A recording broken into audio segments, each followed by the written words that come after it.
नमस्कार, मनी गुरु में आप सभी का स्वागत है। मैं हूं स्वाति रायना। आजकल बाजार में ESG फंड्स की बहुत धूम है। निवेशक काफी ज्यादा इनमें इंटरेस्ट ले रहे हैं। ESG फंड्स क्या है? ESG का मतलब है एनवायरनमेंट, सोशल और गवर्नेंस। मतलब पर्यावरण से प्यार आपको दिला सकता है मुनाफा अपार। अब ये कैसे मुमकिन हो सकता है? कैसे निवेशक के लिए ESG फंड में निवेश करना सही है? कैसे काम करता है ये पर्टिकुलर स्कीम?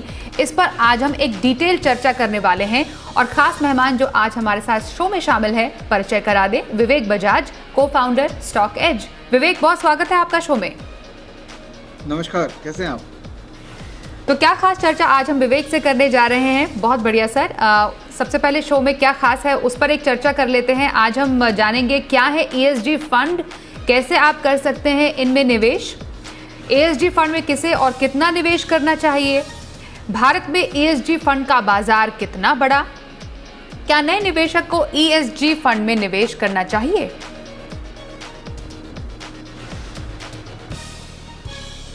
तो आज हम ESG स्कीम की बारीकियों के बारे में और भी ज्यादा डिटेल में समझने जा रहे हैं विवेक आपसे। विवेक, सबसे पहले ESG स्कीम काफी ज्यादा हाइप है आजकल ESG स्कीम्स को लेकर। पहले आपसे बहुत ही आसान भाषा में हम समझना चाहते हैं कि ESG मतलब एनवायरनमेंट, सोशल और गवर्नेंस, क्या खास है इसमें? जी देखिए, जब हम लोग फाइनेंशियल मार्केट की बात करते हैं और कंपनीज के स्टॉक प्राइस की बात करते हैं तो आज तक हम लोगों ने उनके फाइनेंशियल परफॉर्मेंस को ही देखा है कि कंपनी मुनाफा कर रही कि नहीं कर रही है, सेल्स ग्रोथ हो रहा है कि नहीं। तो जितने भी क्वांटिटेटिव फैक्टर्स है उन पे ज़्यादा ध्यान दिया है। लेकिन अब क्या हो रहा है, जैसे ही दुनिया कॉम्प्लेक्स होती जा रही है और इस तरह से पैंडेमिक वगैरह हमारे जीवन में अब आ रहे हैं, इससे लोगों को लग रहा है कि वो कंपनियां जो कि फाइनेंशियल्स के बियॉन्ड हमारा एक स्पेशल ध्यान रख रही है, उन कंपनीज को एक्चुअली में ज़्यादा सीरियसली लेना चाहिए। तो अगर आप देखो, ये तीनों फैक्टर, एनवायरनमेंट, सोशल और गवर्नेंस, ये तीनों सॉफ्ट एस्पेक्ट ऑफ कंपनी हो गई, जो कि पहले वॉलंटरी रिपोर्टिंग के रूप में हम देखा करते थे कंपनीज की। बट अब धीरे धीरे रेगुलेटर को सभी समझ में आ गया है कि ये तीनों एस्पेक्ट जो कि एक सॉफ्ट एस्पेक्ट है, इस पे भी कंपनीज को इवेलुएट करना बहुत ज़रूरी हो गया है।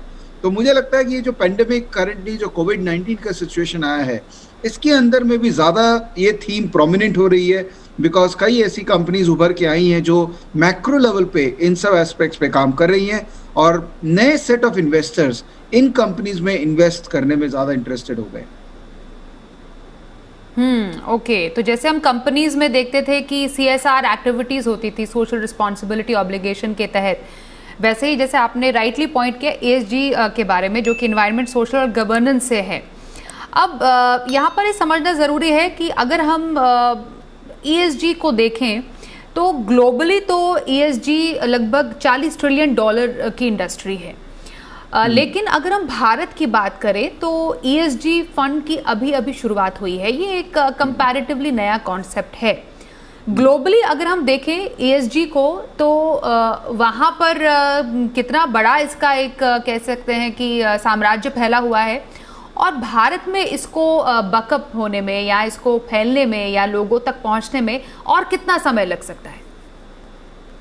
ये देखिए, ग्लोबली इतना बड़ा हो गया क्योंकि वहाँ पर मल्टीपल तरह के डेटा अवेलेबल है, जिससे कंपनीज का मात्रन करना बड़ा आसान था कि पता लगता था कि कंपनी कितनी स्पेंडिंग कर रही है सोशल कॉज में, कितनी स्पेंडिंग कर रही है एनवायरनमेंट में, कितना स्पेंडिंग कर रही है एम्प्लॉय बेनिफिट के अंदर में। ये सब नंबर्स जो फाइनेंशियल रिपोर्टिंग है बाहर की, वो काफ़ी ग्रैनुलर है। इंडिया के अंदर में फाइनेंशियल रिपोर्टिंग अगर मेरी बात माने तो काफ़ी ऊपरी लेवल पे है। बहुत डीप हम लोग फाइनेंशियल रिपोर्टिंग इंडिया में करते नहीं है। तो धीरे धीरे जैसे जैसे फाइनेंशियल रिपोर्टिंग का स्टैंडर्ड इंडिया में बेटर होता जाएगा, वैसे वैसे ये कंसेप्ट भी बड़ा होता जाएगा। थोड़ा समय लगेगा बिकॉज हमारे यहाँ पर अडेप्टेबिलिटी ऑफ फाइनेंशियल रिपोर्टिंग में थोड़ा सा पेस स्लो रहता है।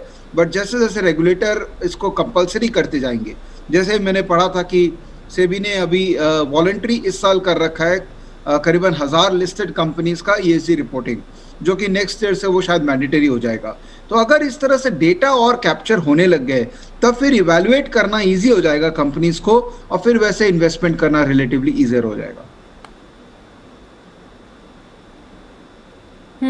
ओके। ये बात बताइए कि किसी के पोर्टफोलियो में ईएसजी फंड, हम लार्ज कैप की खूबियों के बारे में समझते हैं या मिड कैप या स्मॉल कैप या इतनी सारी जो कैटेगरीज है, कैटेगरीज तो बहुत सारी हैं, उसकी खूबियाँ या किसी पोर्टफोलियो के लिए क्या वो कर सकता है वो समझते हैं।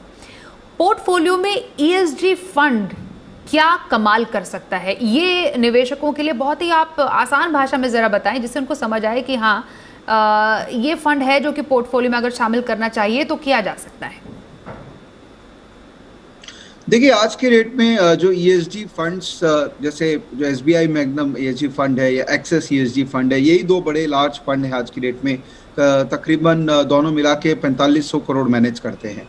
अगर आप इनका पोर्टफोलियो देखेंगे तो करीबन वही स्टॉक्स हैं लार्ज कैप वाले जिनको हम मल्टीपल लार्ज कैप स्कीम्स में भी इन्वेस्टेड देख रहे हैं। तो ऐसे कोई नए स्टॉक्स नहीं है जो ईएसजी के अंदर में नया इन्वेस्टमेंट जिनमें हुआ है।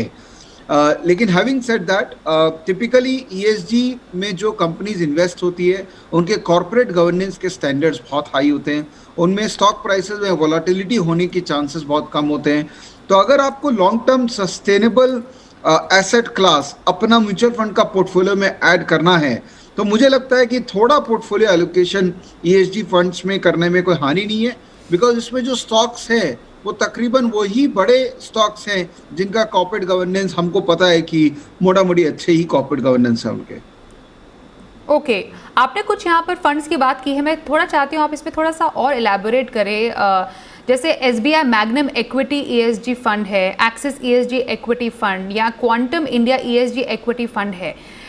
मतलब कोई निवेशक अगर ईएसजी फंड में निवेश करना चाहता है, वो समझ चुका है कि हाँ इसका फंडा क्या है, वो एक कंपनी को देखे, उसको समझे और उसके बाद उसके फंड में निवेश करे, ये एक सही तरीका हो सकता है क्या? इसका पास्ट जो रिकॉर्ड है या ट्रैक रिकॉर्ड है वो इतना अवेलेबल है कि समझा जा सकता है एक निवेशक के लिए आसानी से कि हाँ इस कंपनी के ईएसजी फंड में निवेश किया जा सकता है? जी, देखिए, एसबीआई सबसे बड़ा है, 2700 करोड़ मैनेज करता है। एक्सेस ईएसजी जो है वो तकरीबन 1750 करोड़ मैनेज करता है और क्वांटम जो है वो रिलेटिवली छोटा ईएसजी फंड है, केवल 18 करोड़ मैनेज करता है। इनका पास रिकॉर्ड, इनका परफॉर्मेंस, वो किस किस स्टॉक में होल्ड करते हैं, कितना होल्ड करते हैं, ये सारा डिटेल आपको हमारे स्टॉकेज ऐप के अंदर में मिल जाएगा। तो आप अगर हिस्टोरिकली इनका परफॉर्मेंस को देखें और इनका पोर्टफोलियो को एवेल्युएट करें तो डेफिनेटली आप एक जजमेंट बना पाएंगे कि कौन सा पोर्टफोलियो आपको सूट करता है। देखिए, अल्टीमेटली दोनों ही ईएसजी है, बट दोनों के फंड मैनेजर का अपना एक सोच हो सकता है। आपको थोड़ा बहुत पोर्टफोलियो को देखना चाहिए ताकि आप उस फंड मैनेजर की सोच के मुकाबले का सोच रखते हैं तभी आप उस पर्टिकुलर स्कीम में इन्वेस्ट करना चाहेंगे। तो आपके पास ऑप्शन सिर्फ यही दो है, इन दोनों में से आप कोई भी एक सिलेक्शन कर सकते हैं तो थोड़ा आसान हो जाता है। ओके, और कितने परसेंटेज की हम पोर्टफोलियो में बात कर रहे हैं विवेक ईएसजी फंड की? क्योंकि आपने कहा कि हाँ थोड़ा एक प्रपोर्शन ईएसजी फंड को दिया जा सकता है। मैं ये भी आपसे समझूंगी कि ये कौन सी कैटेगरी में आ सकता है, लेकिन उससे पहले मैं आपसे कैटेगोरिकली इसके प्रपोर्शन को समझना चाहती हूँ। जैसे हम गोल्ड को कहते हैं कि 5 से 10% पोर्टफोलियो में नहीं होना चाहिए गोल्ड का, या सही नहीं है, तो क्या ईएसजी का भी कुछ ऐसा ही प्रपोर्शन सेट करना चाहिए किसी निवेशक को? जी, मेरा मानना है कि अभी ईएसजी के अंदर में कोई प्रपोर्शन डिफाइंड करने की रिक्वायरमेंट नहीं है, बिकॉज ये एक छोटा मार्केट है, ये अब ग्रो कर रहा है और भी नए फंड्स आएंगे इसके अंदर में और क्रिएटिविटी के साथ आएंगे। अभी तो ये जो फंड्स हैं इनके अंदर में multi cap, largely multi cap funds हैं जिसमें लार्ज कैप स्टॉक्स ज़्यादा हैं और मिड कैप स्टॉक्स है इसके अंदर में। तो मेरा ये एडवाइस रहेगा कि छोटा एलोकेशन आप देख सकते हैं। आप जब भी म्यूचुअल फंड का एलोकेशन की बात करते हैं तो आप कम से कम 4 से 5 फंड्स में, स्कीम्स में आप अपने आप को डाइवर्सिफाई करते हैं। तो ये ESG one of those diversification funds हो सकता है। ओके, अब सबसे इम्पॉर्टेंट, ईएसजी फंड में किसी को निवेश करना है वो किस कैटेगरी की तरफ देखे? क्या हम एक थीम बेस्ड फंड को देख रहे हैं ईएसजी के रूप में, ईएसजी स्कीम के रूप में, कि ईएसजी थीमेटिक फंड्स हैं? जी, क्लासिफिकेशन तो सेबी ने थीमेटिक फंड में उसको कर रखा है। सो इंटेंशन वही था कि ये एक स्पेशलाइज्ड थीम है और जिनको थीम बेस्ड इन्वेस्टमेंट करना है वो इसको देखें। बट अगर आप स्टॉक का पोर्टफोलियो देखें तो उसमें लार्जली आपके लार्ज कैप्स और मिड कैप स्टॉक्स का कॉम्बिनेशन है। तो डिपेंड करता है कि आप इसको किस तरह से देखना चाहेंगे। मैं पर्सनली इसको एक मल्टी कैप फंड के रूप में ही देख रहा हूँ, बिकॉज आज की रेट में मुझे कोई भी ऐसा स्टॉक नहीं दिख रहा है जिसमें यूनिक कोई ESG-नेस है।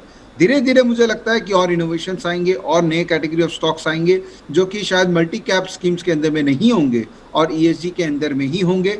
बट आज मैं इसको थीमेटिक कंसिडर नहीं करूंगा, लेकिन हाँ क्लासिफिकेशन वाइज ये थीमेटिक है, बट मेरे हिसाब से मैं इसको कंसिडर नहीं कर रहा हूँ, मैं इसको मल्टी कैप ही फंड कंसिडर कर रहा हूँ। ओके, तो आप कह रहे हैं कि आप इसको थीमेटिक कंसिडर नहीं करते, मल्टी कैप ही कंसिडर करते हैं, लेकिन क्योंकि सेबी ने इसको थीमेटिक कैटेगरी में रखा है, तो थीमेटिक या theme based funds bye its own nature एक पर्टिकुलर थीम को फॉलो करते हैं। तो अगर मैं सिर्फ प्योरली थीमेटिक फंड को समझूं, आप दर्शकों की समझ के लिए अगर आप हमें बताएं कि थीमेटिक फंड क्या है, वो किस तरीके के थीम्स को फॉलो करते हैं और कैसे उनको ट्रैक किया जाता है। जी, थीमेटिक फंड जैसा कि ESG भी एक एग्जांपल है। थीमेटिक फंड हो गया कि जो फंड जो एक स्पेसिफिक थीम को बिलोंग करते हैं, जो एक specific activity specific investment category को बिलोंग करते हैं। जैसे मैं एग्जांपल देता हूं कि सपोज कोई फंड है जो कि सिर्फ ग्लोबल मार्केट्स में इन्वेस्ट करता है, तो वो एक थीम है ग्लोबल इन्वेस्टमेंट्स का। जैसे कोई कैटेगरी हो सकता है जो सिर्फ MNCs में इन्वेस्ट करता है, तो एक थीम हो गया कि मैं सिर्फ MNC स्टॉक्स में इन्वेस्ट करता हूँ। जैसे एक बहुत फेमस थीम अभी चला हुआ है वो है डिजिटल इंडिया। तो अगर कोई फंड है जो सिर्फ डिजिटल इंडिया से रिलेटेड स्टॉक्स में इन्वेस्ट करेगा तो वो थीमेटिक कैटेगरी में चला गया। तो these are all specialized scheme catering to a specific objective of investing. वैसे देखा जाए तो ये थीम भी एक स्पेसिफिक ऑब्जेक्टिव से ही मीट किया गया है, और आप इसको थीमेटिक भी कंसिडर कर सकते हैं अगर आप उस थीम को समझते हैं तो। बट मेरा पर्सनल ओपिनियन ये है कि अभी ESG के अंदर में ऐसे कोई यूनिक इन्वेस्टमेंट्स नहीं दिख रहे हैं कि मैं उसको थीमेटिक मानूं। मेरे लिए वो मल्टी कैप है। तो जब मैं म्यूचुअल फंड का पोर्टफोलियो एलोकेशन करता हूं तो मुझे मान के रखना पड़ेगा कि मेरे लिए ये एक मल्टी कैप इन्वेस्टमेंट प्रोडक्ट है और मैं इसको बाकी मल्टी कैप्स के साथ भी कंपेयर करूंगा। ओके, तो ये काफ़ी इंटरेस्टिंग आपने बोला कि मल्टी कैप कैटेगरी के रूप में भी ESG को देखा जा सकता है, ESG स्कीम को देखा जा सकता है। कुछ और चर्चा हम जारी रखेंगे, वक्त एक छोटे से ब्रेक का हो गया है।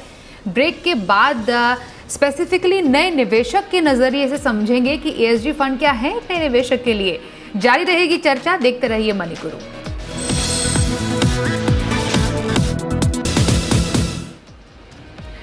आज हम शो में खास तौर पर ESG स्कीम की बात कर रहे हैं जो कि एक पर्टिकुलर थीम को फॉलो करती है। सेबी के तौर पर तो ये थीमेटिक फंड कैटेगरी में आती है। ESG मतलब इन्वायरमेंट, सोशल और गवर्नेंस से है। हमारे साथ विवेक बजाज हैं, हमारे आज के खास गेस्ट, और उनका मानना है कि ESG को वो समझते हैं कि एक मल्टी कैप कैटेगरी का फंड या उसको उस तौर पर पोर्टफोलियो में शामिल किया जा सकता है। अब एक बहुत इंटरेस्टिंग चीज़ मैं आपसे समझना चाहती हूँ, जब हम कोई पर्टिकुलर थीम या फिर कोई पर्टिकुलर सेक्टर से रिलेटेड कोई स्कीम को समझते हैं, उसमें एक थीमेटिक फंड पर थोड़ी हमने चर्चा की जिसमें ESG एक बहुत बड़ा एग्जाम्पल है। यहाँ पर सेक्टर फंड्स की भी काफ़ी चर्चा होती है। मैं थोड़ा सा जिक्र इस पर डेफिनेटली करना चाहूँगी विवेक यहाँ पर कि सेक्टर फंड और अगर हम थीमेटिक फंड्स को देखें, क्या दोनों में किसी तरीके का अंतर है? क्योंकि निवेशक जो हैं वो यूजुअली कंफ्यूज हो जाते हैं दोनों को लेकर। जी जी जी सो दोनों में टेक्निकली डिफरेंस है। सेक्टर फंड स्पेसिफिक सेक्टर में ही इन्वेस्ट करते हैं, जैसे कोई ऑटो सेक्टर हो सकता है, कोई एनर्जी सेक्टर हो सकता है, इंफ्रास्ट्रक्चर सेक्टर फंड हो सकता है। तो उनका जो दायरा है वो पर्टिकुलर सेक्टर को बिलोंग करता है। लेकिन थीमेटिक फंड होते हैं कि कोई थीम पकड़ते हैं जिसके अंदर में मल्टीपल सेक्टर्स भी इन्वॉल्व हो सकते हैं। जैसे अगर आप डिजिटल इंडिया थीम पकड़ेंगे तो इसके अंदर में टेक सेक्टर तो आएगा ही आएगा, उसके अलावा उसके अंदर में शायद मीडिया भी आ सकता है, उसके अंदर में शायद कंजम्पशन स्टॉक्स भी आ सकते हैं। तो स्पेसिफिक सेक्टर मतलब स्पेसिफिक सेक्टर थीम, और अगर आप थीमेटिक करते हैं तो आप मल्टीपल कॉम्बिनेशंस ऑफ सेक्टर्स भी कर सकते हैं, but it should have a common theme. Okay, तो कॉमन थीम एक बहुत ज़रूरी कड़ी है जिसको समझना ज़रूरी है। मतलब इसको अगर एक बहुत सिंपल तरीके से देखा जाए तो हर एक टाइम पे एक फ्लेवर होता है, जैसे एक फ्लेवर ऑफ द सीजन माना जाए, वैसे ही ESG फिलहाल क्या हम समझ सकते हैं। या आपने बोला कि डिजिटल इंडिया काफ़ी ज़्यादा बिकॉज डिजिटली इतना ज़्यादा बूस्ट हो रहा है हर कोई चीज़ टेक्नोलॉजी और इसकी वजह से भी, तो ये एक फ्लेवर ऑफ द सीजन की तरह हम इसे मान सकते हैं। ये मुझे लगता है कि ग्लोबली ये एक फ्लेवर बन गया है, बिकॉज क्या हो रहा है कि अब पूरी दुनिया में लोगों को समझ में आ गया है कि खाली रिटर्न, कंपनी के रिटर्न के पीछे पड़ के कुछ होगा नहीं, बिकॉज पूरी दुनिया डिसरप्शन के दौर से गुजर रही है और आने वाले टाइम पे और डिसरप्शन होगा।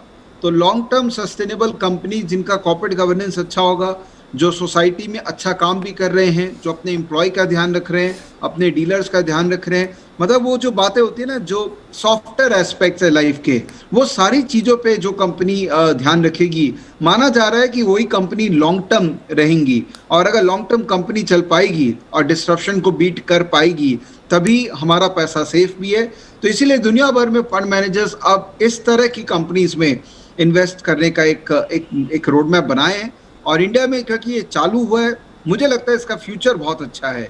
नए नए इनोवेशंस आएंगे, नए फंड्स आएंगे, नए कैटेगरीज आएंगे, तो इस सेक्शन को वॉच करना बहुत बहुत जरूरी है। विवेक, क्या आपको लगता है कि कई जो चीज़ें हैं वो अजम्पशन पे भी चलती है? जैसे आपने बोला कि हर एक फ्लेवर होता है हर एक सीज़न का, जिसको अभी हम डिस्कस कर रहे थे, अभी आपने उसको बोला भी।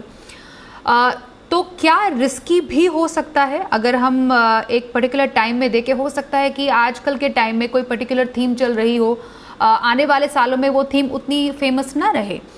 तो क्या इसके कुछ डाउन साइड्स भी हैं या कुछ रिस्क भी हैं जो एक अगर मैं थीमेटिक फंड्स को लेकर ही समझूं, क्योंकि ESG अभी उस कैटेगरी में आता है एज पर से भी, कुछ रिस्क फैक्टर्स हैं इससे जुड़े हुए? जी, इस पे रिस्क तो देखिए, जो भी आप कंपनी में इन्वेस्ट कर रहे हैं, इक्विटी में इन्वेस्ट कर रहे हैं, और थेमेटिक फंड्स में तो आप इक्विटी बॉन्ड दोनों में इन्वेस्ट कर सकते हैं, तो फंड मैनेजर, तो रिस्क तो इसके अंदर में इनहेरेंट है ही। बट इसका ब्यूटी ये होता है कि अभी आज के रेट में असम्पशंस बहुत हैं। कंपनी कितना स्पेंड कर रही है एनवायरनमेंट के लिए, कितना स्पेंड कर रही है कॉर्पोरेट सोशल रिस्पॉन्सिबिलिटी के लिए, इसमें असम्पशंस काफ़ी हैं। बट जैसे जैसे डेटा और आएगा जो कि नंबर फॉर्म में होंगे, जैसे फॉर एग्जांपल कौन कौन सी फार्मा कंपनी है जो R&D पे बहुत स्पेंड कर रही है, तो अगर कोई कंपनी R&D में स्पेंड कर रही है, इसका मतलब वो फ्यूचर में मेडिसिन प्रोड्यूस करने का एक पाथ क्रिएट कर रही है, तो वो हो सकता है ESG का पार्ट बन जाए। तो डेफिनेटली रिस्क ज़्यादा है, क्योंकि R&D का एक्सपेंडिचर हो सकता है कि वर्क ना भी करे। बट मुझे लगता है कि इसका रिस्क प्रोफाइल और जो स्टैंडर्ड इक्विटी फंड्स के रिस्क प्रोफाइल है, दोनों में बहुत विशेष कोई अंतर नहीं है, बल्कि ये अपने को अच्छा रिस्क प्रोफाइल ही देता है। बिकॉज इस जो स्टॉक्स जिनमें इस फंड में इन्वेस्टमेंट है, वो स्टॉक्स टिपिकली स्टेबल होते हैं और उनका लॉन्ग टर्म बिजनेस गोल ज्यादा बड़ा होता है rather than short term business goals. तो इसके नेचर को समझते हुए और आप जो इसको एक्सप्लेन कर रहे हैं, उसे समझ में आ रहा है कि कोई कंपनी को बहुत ही डिटेल में स्टडी करने की ज़रूरत है। अगर किसी को ESG फंड में अगर निवेश करना है कि उसका इसमें योगदान कॉर्पोरेट रिस्पॉन्सिबिलिटी की तरफ या फिर एनवायरनमेंट की तरफ, पर्यावरण की तरफ कितना ज़्यादा है, तो ऐसे में क्या आप रेकमेंड करेंगे कि एक नया निवेशक अपने पहले ही निवेश में ESG फंड में निवेश कर दे? जैसा कि यूजुअली जो एक्सपर्ट्स कहते हैं कि शुरुआत में ही थीमेटिक फंड कैटेगरी में निवेश करना उतना एडवाइजेबल नहीं रहता है। जी, मैं भी वही बोलूँगा कि पहला फंड आपका ESG फंड नहीं होना चाहिए।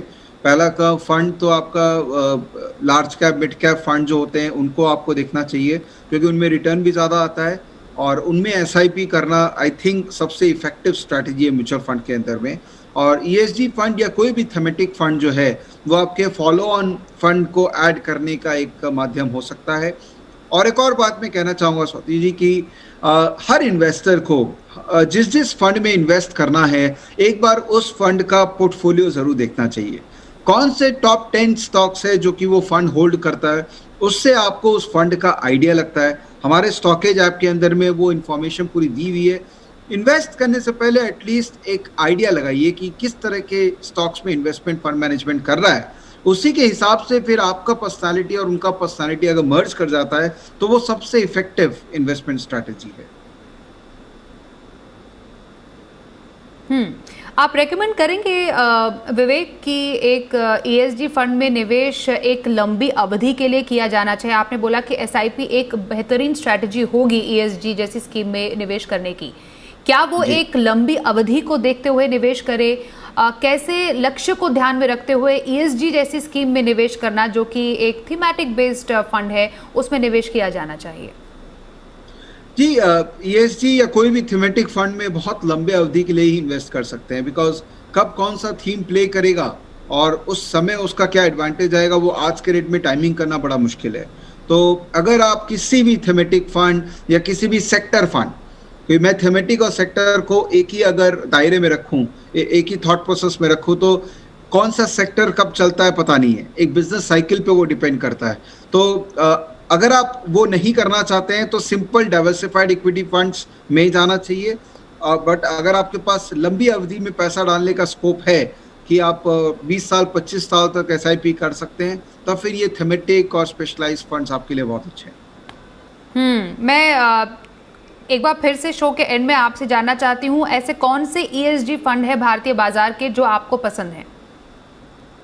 जी, अभी तो दो ही बड़े फंड्स हैं, SBI मैग्नम और एक्सेस ESG। सो मैं फॉर्चुनेट हूँ कि मेरे पास बहुत ज़्यादा चॉइसेस नहीं है, तो मैं तो SBI मैग्नम में जाऊँगा, बिकॉज साइज भी उनका रीजनेबली बड़ा है, प्लस परफॉर्मेंस भी देखें तो लास्ट 5 साल का, क्योंकि इनका ट्रैक रिकॉर्ड है 5 साल का, सो लास्ट 5 साल का इनका ट्रैक रिकॉर्ड भी डिसेंट है, बहुत ग्रेट नहीं है बट डिसेंट है, कंपेरेबल है बाकी सब फंड्स कैटेगरी के मुकाबले।